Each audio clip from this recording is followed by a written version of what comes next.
रे बजाओ।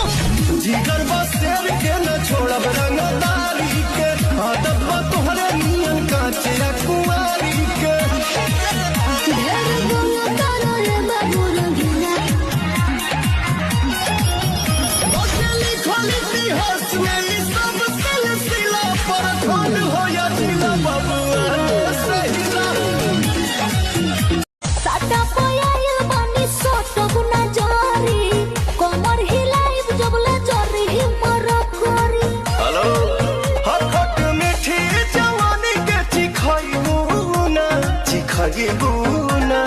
बबुआ के खुश करके जाइबू ना यारे हरा में दोबारा फेरू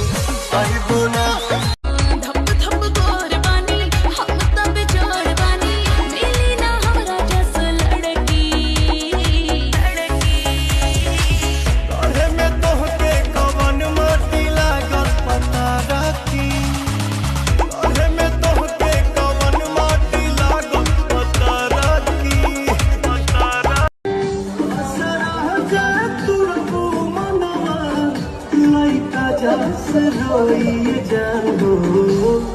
जान हो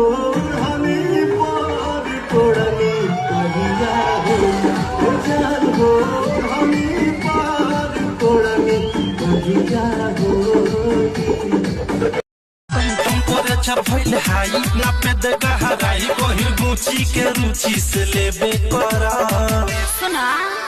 तू मंगबे रोजिना रे हम महीना में दू बेर देबे करा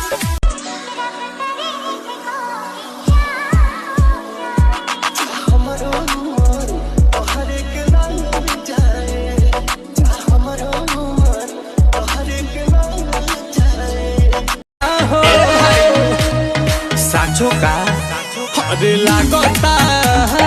कदी ही दीवाना हो फोटो के चुमेले रोजाना हो अरे मान ले बिया हमके पहती मान ले बिया हमके पहती पगली देखावे अगर पहती पगली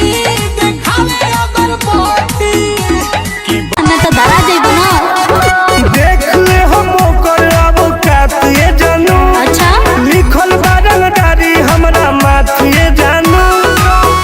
छी भतारी तो बताइब कैसे अपन चढ़ली जवनिया धो गई जवन ससुरवा में होला नई होलवे में हो गई खंड डोरेला कबू चूहा नहीं शेर के शिकार करेला रंगधारी तो करे जा रंगधारी करेला का कहत रे सोलह के उम्र में मत जाई कदर तोहरे ल जान कद छो गो मर्डर मच जाइए जहिया से बड़ा बड़ा कांड होखे लागल तहिया से नमावा बरांड होखे लागल दुए दिन में कइनी जब 4 गो मर्डर साला जिला में हमरो डिमांड होखे लागल। घरे अइबना बलम जे बहारवा से तो दिला वाला